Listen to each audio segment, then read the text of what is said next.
Hello everyone, welcome back to Muslipe. আজিৰ ভিডিঅ'ত class 6ৰ সমাজ বিজ্ঞানৰ বৈদিক সভ্যতা নামৰ পাঠটি আলোচনা কৰা হৈছে। যদি ভিডিঅ'টো ভাল লাগে বন্ধু-বান্ধৱীৰ মাজত শ্বেয়াৰ কৰক, চেনেলটোক ছাবস্ক্ৰাইব কৰক, লগতে লাইক কৰিবলৈ নাপাহৰিব। সুকন্যাই গুৱাহাটীৰ মোমায়েকৰ ঘৰলৈ ফুৰিবলৈ আহিছিল। এদিন আইতাকৰ লগত ফুৰিবলৈ যাওঁতে সুকন্যাই ৰাস্তাৰ কাষতে থকা বেদ বিদ্যালয়খন দেখা পালে।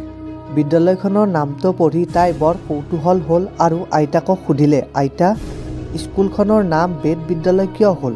উত্তৰত আইতাকে ক'লে, বেদকে আদি কৰি প্ৰাচীন ভাৰতীয় ধৰ্ম গ্ৰন্থবোৰৰ বিষয়ে বিশেষভাৱে ইয়াত শিক্ষা দিয়া হয় বাবে ইয়াৰ নাম বেদ বিদ্যালয় ৰাখিছে। ছাত্ৰ-ছাত্ৰীসকল, এতিয়া তোমালোকৰ মনত নিশ্চয় এটা প্ৰশ্ন জাগিছে, বেদ কি? আহাচোন আজি আমি বেদৰ বিষয়ে থৰতে কিছু কথা জানি লওঁ। বেদৰ বিষয়ে জনাৰ আগতে কি পৰিস্থিতিত বেদসমূহ ৰচনা কৰিছিল সেই বিষয়ে জনাটো দৰকাৰ। আজিৰ পৰা প্ৰায় ৩৫০০ বছৰমান আগতে ভাৰতৰ উত্তৰ পশ্চিম দিশৰ পৰা কিছুমান পশুপালক মানুহে দলে দলে আহি ভাৰতৰ উপমহাদেশত সোমাইছিলহি। আগৰ পাঠত তোমালোকে পাই আহিছা যে ভাৰতৰ উত্তৰ পশ্চিম সীমান্তত থকা সিন্ধু নদীৰ উপত্যকাত এটা নগৰীয়া সভ্যতা গঢ় লৈ উঠিছিল। কালক্ৰমত সেই সভ্যতাৰ পতনো হৈছিল। যদিও সেই সভ্যতাৰ পতন হৈছিল তথাপিও তাৰ ওচৰ পাজৰত গাঁও অঞ্চলত স্বাভাৱিক জীৱন যাত্ৰা চলি আছিল। নতুনকৈ অহা এই লোকসকলে ক্ৰমান্বয়ে সিন্ধু উপত্যকাৰ গাঁওবোৰৰ আশে পাশে থকা ঠাইবোৰত বসতি আৰম্ভ কৰে। এওঁলোকে নিজকে আৰ্য বুলি পৰিচয় দিছিল। এই আৰ্যসকলে গঢ়ি তোলা সভ্যতাটোক ইতিহাসত বৈদিক সভ্যতাৰ যুগ বুলি কোৱা হয়। ইতিহাসবিদসকলে বৈদিক সভ্যতা বা বৈদিক যুগত আনুমানিক সময় 1500 খ্ৰীষ্টপূৰ্বৰ পৰা 600 বুলি ধাৰণা কৰিছে। বৈদিক যুগক দুটা ভাগত ভাগ কৰা হৈছে, ঋগ বৈদিক যুগ আৰু পৰৱৰ্তী বৈদিক যুগ। তলৰ এছিয়া মহাদেশৰ মানচিত্ৰখন চালে আৰ্যসকলৰ আগমন আৰু আদিৰ বসতিৰ সম্পৰ্কে এটি ধাৰণা পাবা। সিন্ধু উপত্যকাৰ সভ্যতাৰ উদ্ঘাটন হোৱাৰ পূৰ্বে বৈদিক সভ্যতাকে ভাৰতৰ প্ৰাচীনতম সভ্যতা বুলি ধৰা হৈছিল। আৰ্যসকলৰ পূৰ্বপুৰুষসকল সম্ভৱতঃ মধ্য এছিয়াৰ কৃষ্ণ সাগৰ আৰু কাস্পিয়ান সাগৰৰ মাজৰ থকা ভূভাগৰ অধিবাসী আছিল।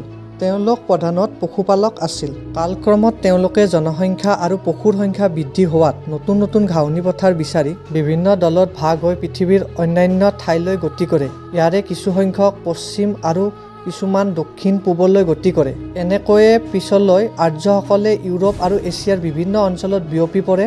দক্ষিণ পূবলৈ গতি কৰাৰ দৰে কিছুমান শ বছৰ ইৰাণ আৰু আফগানিস্তানৰ মাজেৰে আহি ভাৰতৰ উত্তৰ পশ্চিম প্ৰান্তত থকা সিন্ধু নদী উপত্যকাৰ অঞ্চলত বসতি আৰম্ভ কৰে। সেই সময়ত এই অঞ্চলটো সপ্ত সিন্ধু বুলি জনাজাত আছিল। সপ্ত সিন্ধু বুলিলে সিন্ধু নদী আৰু ইয়াৰ উপনৈ শতদ্ৰু, বিপাশা, ইৰাৱতী, চন্দ্ৰভাগা, বিতস্থা আৰু সৰস্বতী নদীকে বুজা যায়।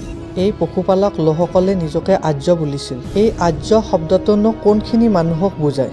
আৰ্য শব্দটো এটা গোষ্ঠীয় নাম নাছিল, বৰঞ্চ ই এনেধৰণৰ ভাষা ব্যৱহাৰ কৰা বহুতো জনগোষ্ঠীক বুজাইছিল আৰু নিজকে আৰ্য অৰ্থাৎ শ্ৰেষ্ঠ বুলি দাবী কৰিছিল। আদিতে তেওঁলোকে এটা ভাষা ব্যৱহাৰ কৰিছিল আৰু সেই ভাষাৰ পৰাই ইৰাণ, ইৰাক, ইউৰোপৰ ভাষা আৰু ভাৰতৰ বৈদিক সংস্কৃতিৰ ভাষা ওলাইছিল বুলি ঠাৱৰ কৰা হৈছে। কালক্ৰমত এই ভাষাবোৰক ইণ্ডো ইউৰোপীয়ান ভাষা গোষ্ঠী হিচাপে জনাজাত হয়।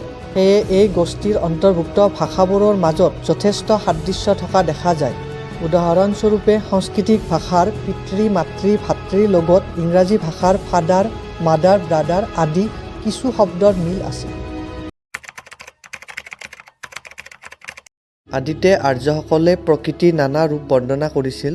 ইন্দ্ৰ, বৰুণ, অগ্নি, বায়ু, সোম, উষা আদি দেৱ দেৱী কল্পনা কৰি যাগ-যজ্ঞৰ আয়োজন কৰিছিল। প্ৰতিগৰাকী দেৱতাক উদ্দেশ্য কৰি কিছুমান মন্ত্ৰ মৌখিকভাৱে গাইছিল। তেনে কল্পিত দেৱ দেৱীৰ ভিতৰত ইন্দ্ৰক শ্ৰেষ্ঠ বুলি ধৰিছিল। ইন্দ্ৰক শক্তি, ঐশ্বৰ্য আৰু বীৰত্বৰ প্ৰতীক বুলি মানিছিল। তেনে মন্ত্ৰবোৰ বহুকাল ধৰি মৌখিকভাৱে চৰ্চা কৰি অহা হৈছিল।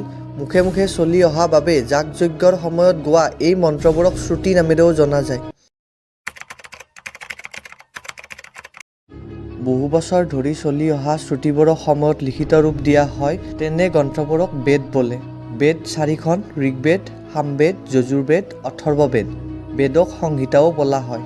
আৰ্যসকল সপ্ত সিন্ধুত বসতি কৰাৰ কালতে ঋগ সংহিতাৰ সৃষ্টি হৈছিল। পৰৱৰ্তী কালত আৰ্যসকলে গংগা উপত্যকাত বসতি স্থাপন কৰিবলৈ লয়। এই গোটেই অঞ্চলটোক আৰ্যবৰ্ত বোলে। আৰ্যবৰ্তত বসতি কৰা কালতে সামবেদ, যজুৰ্বেদ আৰু অথৰ্ববেদো ৰচিত হয়। বেদৰ পিছত ব্ৰাহ্মণ, আৰণ্যক আৰু উপনিষদসমূহ ৰচনা কৰা হয়। এই সকলোবোৰকে মিলাই বৈদিক সাহিত্য বোলা হয়। বেদ আদি প্ৰাচীন গ্ৰন্থবোৰৰ উপৰিও আমাৰ দেশত ৰামায়ণ আৰু মহাভাৰত নামৰ দুখন মহাকাব্য ৰচিত হৈছিল। এই মহাকাব্য দুখনো আৰ্যসকলৰে পৰৱৰ্তী কালৰ অৱদান বুলি ধৰা হয়। এই প্ৰাচীন সাহিত্যবোৰ অধ্যয়ন কৰিলে সেই যুগৰ সমাজ, অৰ্থনীতি, ৰাজনীতি, ধৰ্মীয় অৱস্থা, কলা, কৃষ্টি আদিৰ বহু সম্ভেদ পোৱা যায়। ইতিমধ্যে আমি গম পালোঁ যে আৰ্যসকল মূলতঃ পশুপালক আছিল। গৰু, ভেড়া, ছাগলী আদি জন্তুৰ পোহপাল কৰি জীৱন নিৰ্বাহ কৰিছিল। গৰুৱে আছিল জীৱিকাৰ প্ৰধান সম্পদ। গৰুৰ গাখীৰৰ পৰা উৎপন্ন হোৱা মাখন, ঘিউ, দৈ আদি তেওঁলোকৰ প্ৰিয় খাদ্য আছিল। সেই সময়ৰ সমাজত পশুধনৰ অৰ্থনৈতিক মূল্যই যথেষ্ট গুৰুত্ব পাইছিল। পশুধনৰ ভিতৰত গৰুৱে আছিল বস্তু বেচা কিনাৰ মাধ্যম আৰু প্ৰতিপত্তিৰ প্ৰতীক। সেয়েহে গৰুৰ সংখ্যা বৃদ্ধি কৰাটো আৰ্যসকলৰ প্ৰধান লক্ষ্য আছিল। ঋগ্বেদত গৰু, ঘোঁৰা, পুত্ৰ লাভৰ বাবে জনোৱা বহুতো প্ৰাৰ্থনা সন্নিৱিষ্ট হৈ আছে। কালক্ৰমত পশুপালক আৰ্যসকল স্থায়ী কৃষিজীৱী লোকৰ সংস্পৰ্শলৈ আহে। ফলত তেওঁলোকৰ জীৱন যাপনৰ প্ৰণালীৰো ক্ৰমত পৰিৱৰ্তন হ'বলৈ ধৰে। স্থানীয় লোকসকলে নিজ অঞ্চলত প্ৰধানকৈ ঘেঁহু আৰু ধান খেতি কৰিছিল। তেওঁলোকৰ সংস্পৰ্শলৈ আহি আৰ্যসকলে জৱ ধানৰ খেতিৰ উপৰিও ঘেঁহু, ধান, মাহ, তেলজাতীয় শস্যৰ আদি খেতি কৰিবলৈ আৰম্ভ কৰিলে।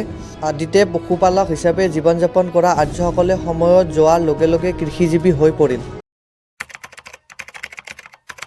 সপ্ত হিন্দু অঞ্চলত বসবাস কৰা সময়ত আৰ্যসকল সততে স্থায়ী মানুহৰ লগত সংঘৰ্ষত লিপ্ত হ'ব লগা হৈছিল। আৰ্যসকল আৰু স্থানীয় লোকৰ মাজত বহুতো কথাৰ মিল আছে।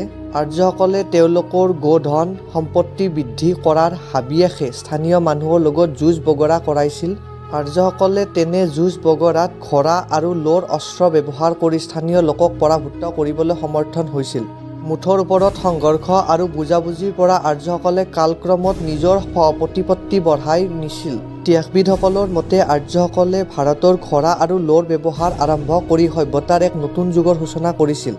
যাতায়াতৰ বাবে আৰ্যসকলে ঘোঁৰা আৰু ঘোঁৰাই টনা ৰথ ব্যৱহাৰ কৰিছিল।